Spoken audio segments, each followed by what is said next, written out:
Hey kids, Inverted Cow here. Welcome back to Vintage Story. Okay, we're back in the game. As you can see, another glorious, beautiful sunrise is slowly reaching upon us. We can hear the wailing mourning cries of drifters wandering around in the area looking for fun.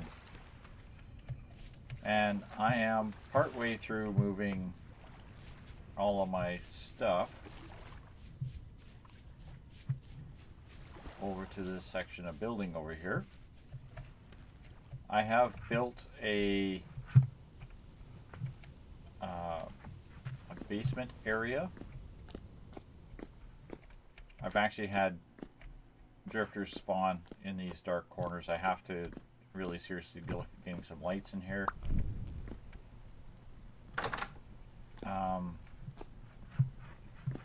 This room I've started putting, outfitting it.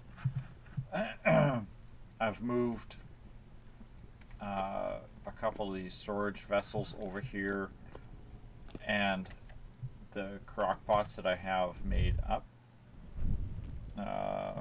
Hold on here. X button switches hands. There we go.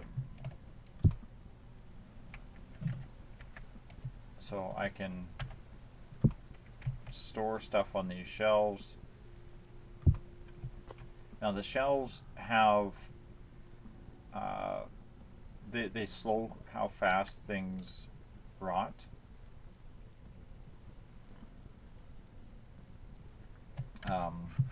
And the storage vessels slow stuff down as well. Also, but because this is a room that they would consider to be a cellar, that slows down rot speeds. So if I throw something into the thing here, it should register as I can't put the onions in. I think it put the extra spelt grain in here. Yeah, fresh for 4.8 years. This is going to take a while to go bad.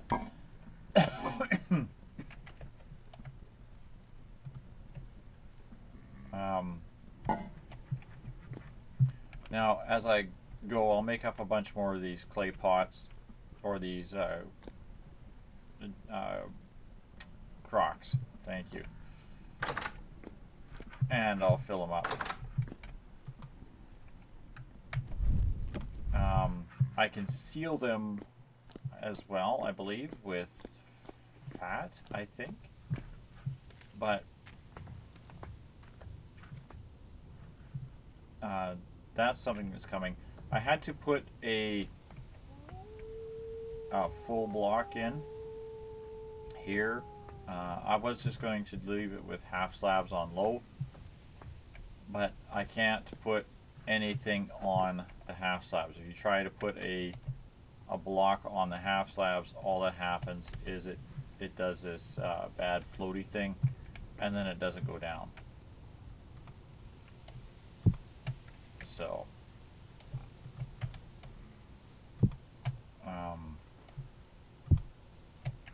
that's something to keep in mind. Bowl fired. What are these? Ingot molds fired. So I want to put these down over here.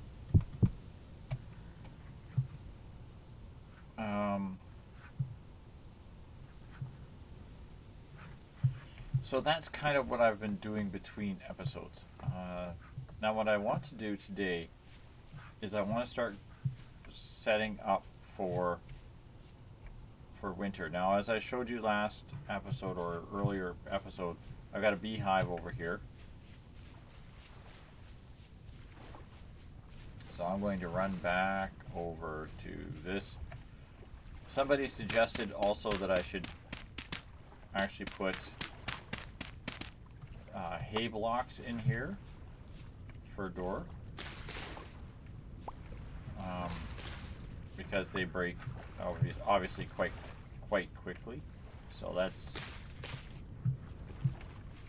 suggestion taken. Now these are flowers. You just have them fall in the water.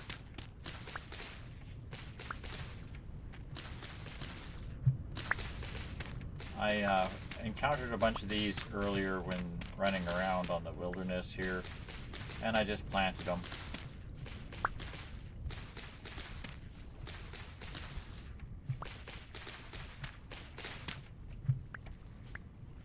Okay, and let's get that one that fell in the water. Another plant that counts as flower is this horsetail, but this also seems to self-propagate. Like I put one down here and then all of a sudden I had a whole bunch, so I don't know if that actually grows or not. And I'm going to need is some reeds, so we're just quickly here we're going to cut a bunch of reeds, and this is what I want to create. So a little bit of clay surrounded by reeds.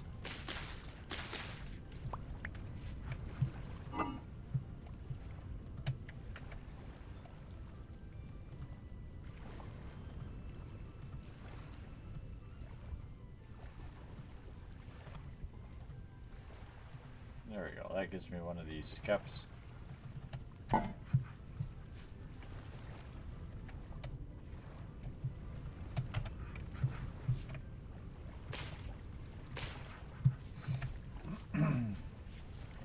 Now what I'm going to attempt to do is I want to place this skep and see if I can convince this beehive to propagate, to expand.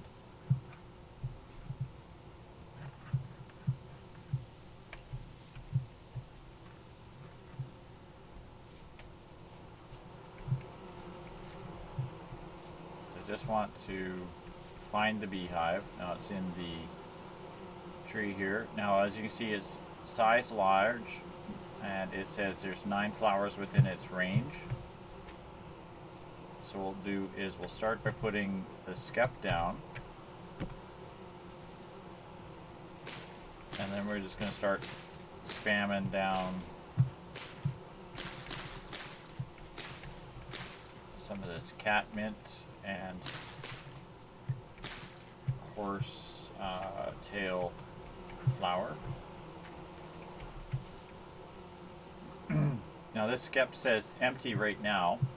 But what I'm hoping, or what should happen, is this beehive should say it will identify the extra flowers, and then it will start to attempt to expand in population, and hopefully move some bees into the skep. So I'm going to probably need some more flowers in the area. I'm not sure what it's saying its range is, but that's easy enough to find out. Just go over here.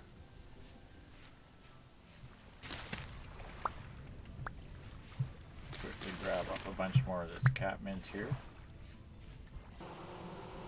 That's empty. There you go. Large bee is now saying there's 24 flowers nearby, and its swarm will happen within the next day. So hopefully that means that the hive will divide and it will move into that skep.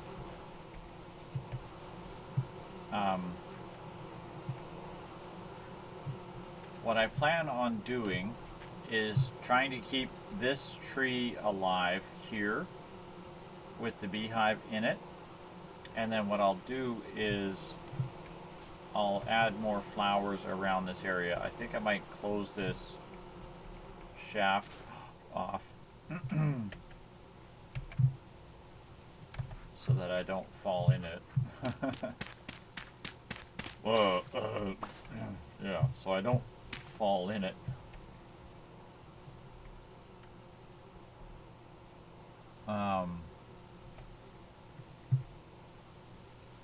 There's stuff down there, and that's obsidian there. So there's an obsidian vein in here that I want to look into as well. So we're going to give this a bit of time to see what happens and see if it will do its thing. Now I've been slowly moving, as I said, a lot of my stuff over. I've already moved some charcoal and whatnot over, and I'm slowly emptying everything out. So we're just going to go back to doing that, and I want to let this go for the day and see if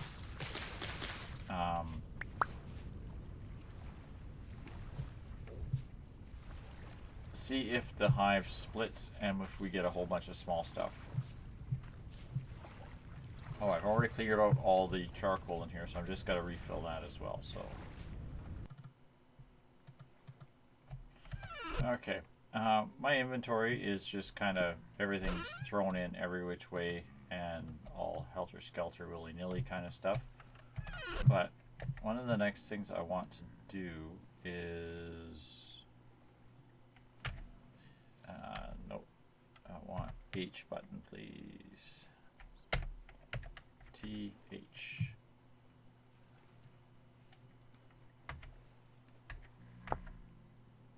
There we go. I want the recipe for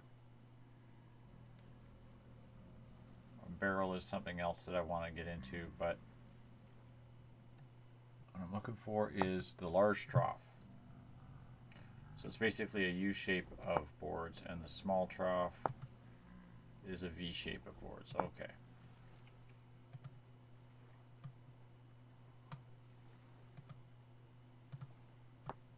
Wooden fence is 2 sticks with the things on either side, and gate is the opposite. All right.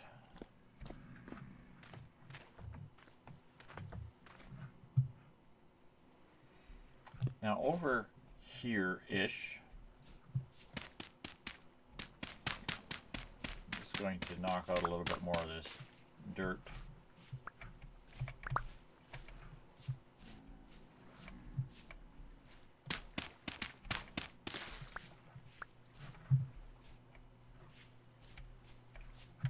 This nice, reasonably square type area. We're just going to take and build up the thing so it's 2 blocks high on the outside.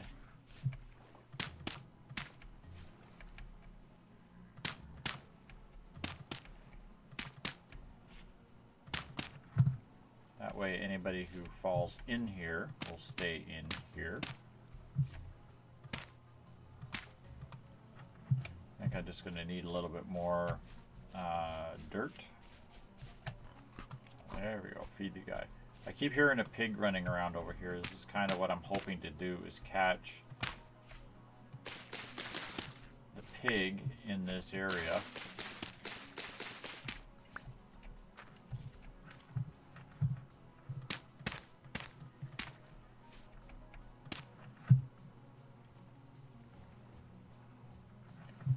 Problem is I have wolves as well, but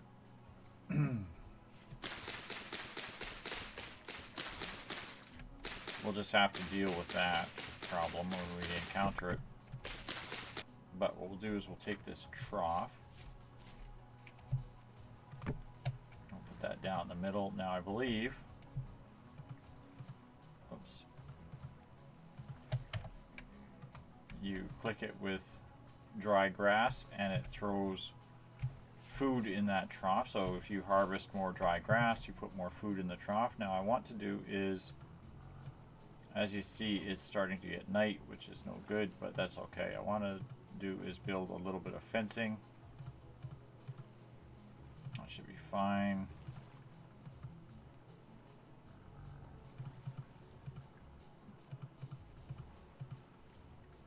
And a gate.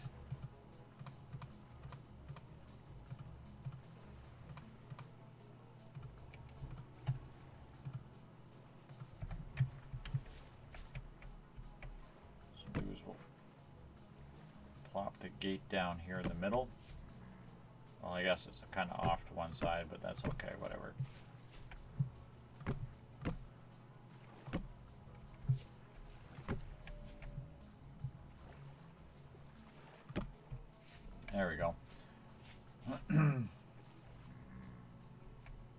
And then I'll go grab some more dry grass, and we'll fill that up with some dry grass. Now I might be able to just put the hay bales right in there. I'm going to go grab a couple of hay bales more, and we'll test that. Hi, you're a creeper dude. How's it hanging?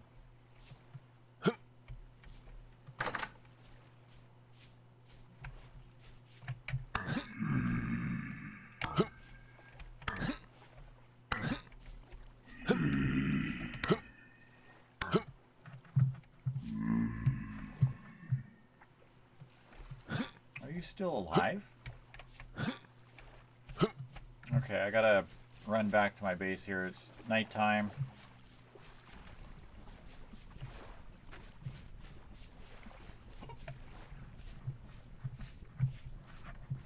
I'm positive it said that drifter was dead.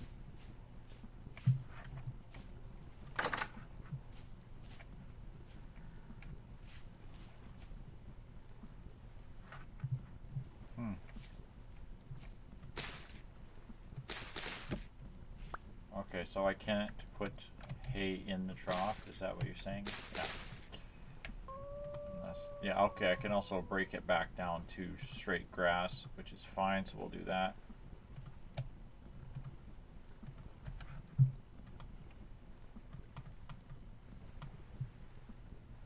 Actually, I got 3 portions in there. That's a good start.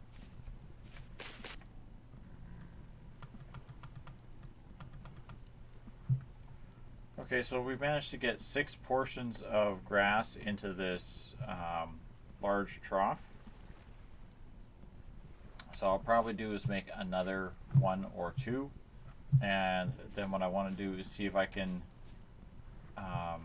attract some of the pigs in the area, get them to come in. I'm hoping that they will just walk over the edge and jump in on the thing. Eventually, I will build a scythe or something to harvest all of this grass that grows out here on the front. You know, basically kind of cut the lawn periodically. That is one heck of a big full moon. Okay.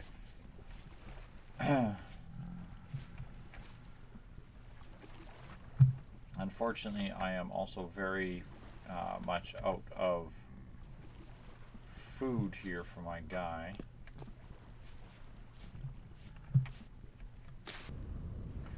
Okay, here we are on the next day.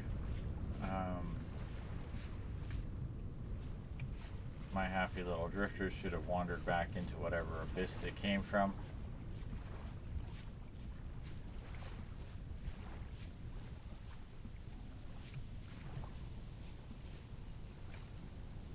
We haven't attracted any animals yet, but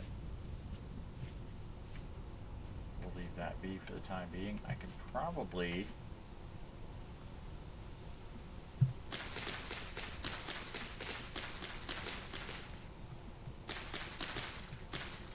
get rid of this oak tree. Now if you look over here, we now have a skep that is got a large population in it, and the beehive there now has a poor population in it. But what I can do is I can build more another skep or 2 and kind of expand that out, like move it out in an area, add more flowers, of course. And what that'll do is allow me to get multiples of these up to full size. When they are fully large, they should do the same thing that that hive said, where it's like days ready till swarm, or it should also say if the hive is full. That should mean that the honey is full, and it should actually have a indicator that it's full by having honey dripping out of the front of it. I believe I still have to put a straw dummy down before breaking it, and I think putting a empty skep nearby helps to allow them to move to populate. Now the other thing I'm going to start doing here is harvesting mushrooms.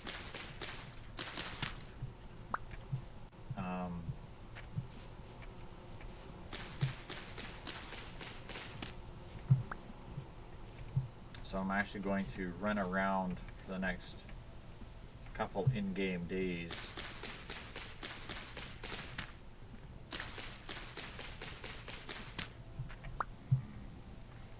and go back to sort of what I was doing earlier at the start of the game, where I was just literally collecting mushrooms and berries and that sort of thing. Okay, we're back in our cellar here. We've just spent the better part of the day searching for mushrooms. I think my first pot is fine. I picked up 8 bolete mushrooms, which in my hand will stay for 17 days, and in here will stay for 90 days. Same deal with the field mushrooms. Stays good for 91 days. Now the berries, of course, they go from 3.8 to 14.6, so they do gain a little bit, but not a substantial amount. Even so,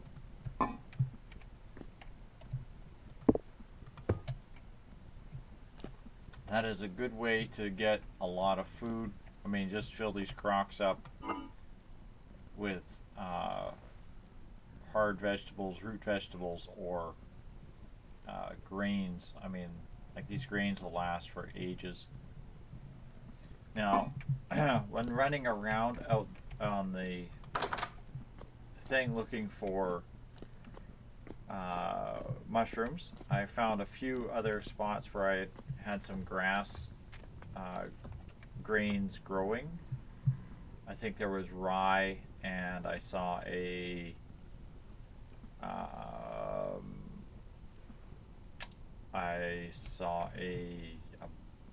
barley, not a barley, svelte, I believe. There may have been a couple others. Flax, of course, I think I saw that.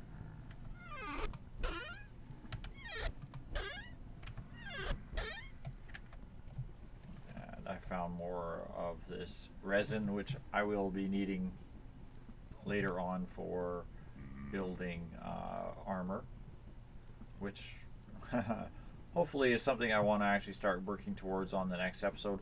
I also found a couple more surface clay or surface what do you call them, copper deposits.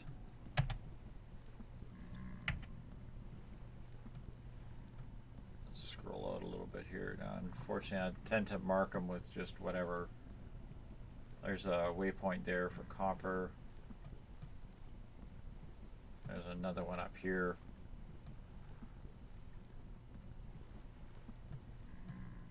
There's also a waterfall over here in this area somewhere that has a bunch of chickens running around it. Another copper there, and I still got this copper mine that I was working on. So that's all stuff I have to go and dig up. But I want to do is make up a batch of copper.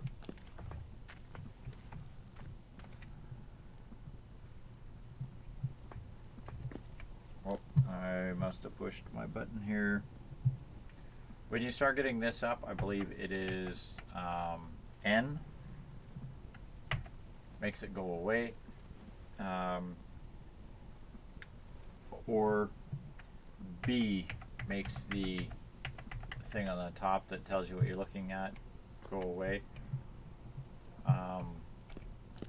Just in case you have clumsy fingers like me. That way you could turn those on or off.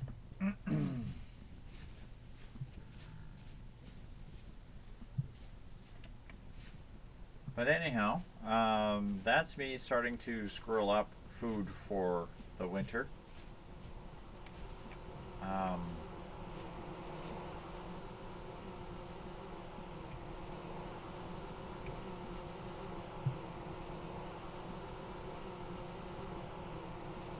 want to keep my eye on those hives, and like I said, I want to try to keep the original wild hive. This hive here, I want to try to keep alive, because that way I can always put more skeps. Now I understand that there is a way to move these.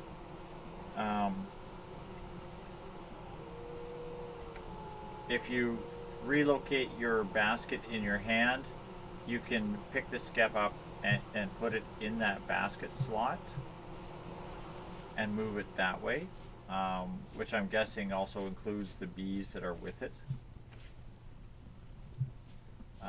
I'm not too entirely convinced that that's something I really want to do, because you got to break the skeps to harvest them. It would be easier to just make a trail of them going to where you need to go if you are fairly close to your location. But I'm probably going to do is just fill that whole area over there with skeps and flowers and whatnot, and just see if I can get them to propagate and fill out multiples.